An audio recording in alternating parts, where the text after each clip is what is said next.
平安，欢迎收听迦南之声，我是刘英燕牧师。11月17日，上帝的算法，以西结书32章1到32节。我们今天要来祷告的经文是记载在箴言28章10节。诱惑正直人走上邪路的，必掉在自己所挖的坑里，完全人却必承受福气。今天的经文来到了埃及最后命运的信息，也就是我们的主上帝针对埃及法老的举动来做有相关的预言预告。那么另外就是对埃及的群众有关的信息，而这两个信息都是在巴比伦攻陷耶路撒冷之后才发出的。可以说犹大被掳掠是神审判他们的结果，而先知预言埃及的命运和遭遇也会跟犹大是一样的。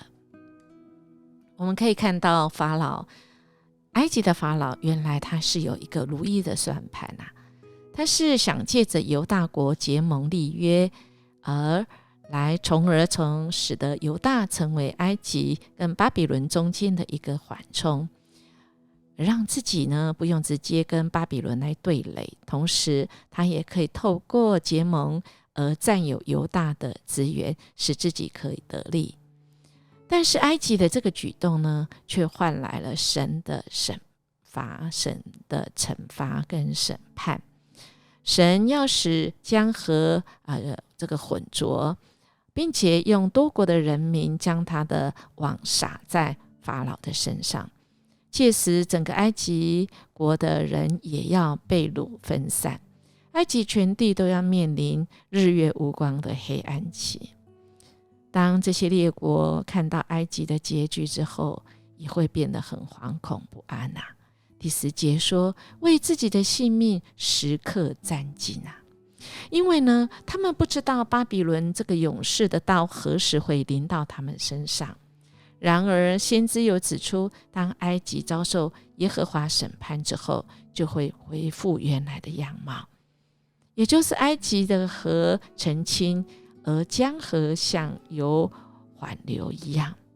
埃及的命运反映了他们所相信的神明包括大鱼、江河、日月星辰，甚至法老本身都是不可靠的，而且绝不能在神的震怒之下来存活。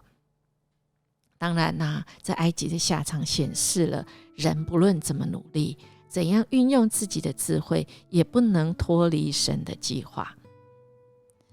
我们是否真心相信每个人的终局都是在神的计划中呢？若我们是这样相信的话，我们何不重新来检视自己的人生目标？我们好好用上帝的算法来加减乘除，好好的为主来活，配合神的计划，好得神的喜悦呢？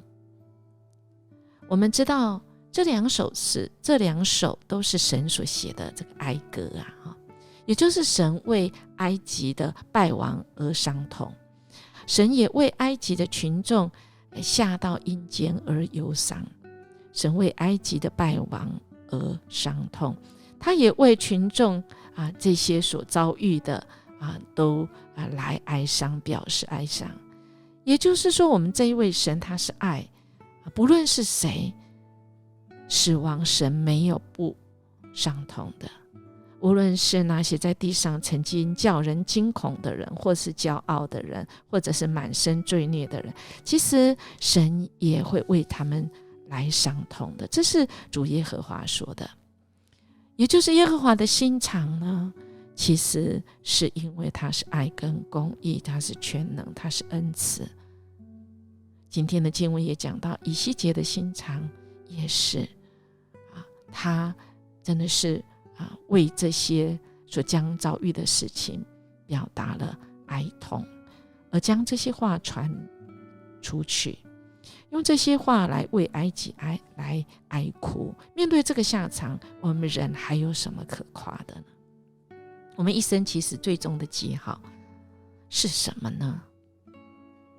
或许你会说，我一生相信主，所以我一生最终的记号就是十字架的印记，是十字架恩典的记号。是，那感谢神，我们的方向就对了。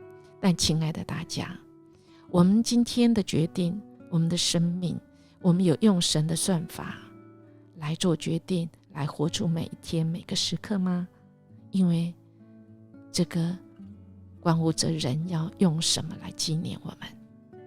或许我们会说，只要记得神就好。是，我们的主是我们生命的主，那我们最终都要死亡，都要站在他的台前，面对造物主。人有什么可夸？没有。但是我们真的要尽力，我们要尽我们所能的。我们尽我们所能的，那我们没有办法的，我们就交给这位全能的上帝。那么我们所做的决定真的就比较有次序，我们就不会慌乱，我们就不会迷惘，我们就不会迷路了，甚至走到错的地方。亲爱的大家，好不好？我们今天就决定换一个算盘，不是我们自己的如意算盘，乃是神的算盘，那是蒙福的算盘。我们用神的加减乘除来做我们今天的大小事情的决定。我们一起来祷告。亲爱的圣灵，恳求你成为我们的保惠师，也提醒我们，因为主你才是我们最大的依靠。有你的算法在我们生命中，我们才能够来决定许多的大大小小，我们该怎么做，我们不该怎么做，让我们所做的可以荣耀上帝，可以对人有帮助。谢谢你，我们这样祈求祷告，奉主耶稣基督的名求，阿们。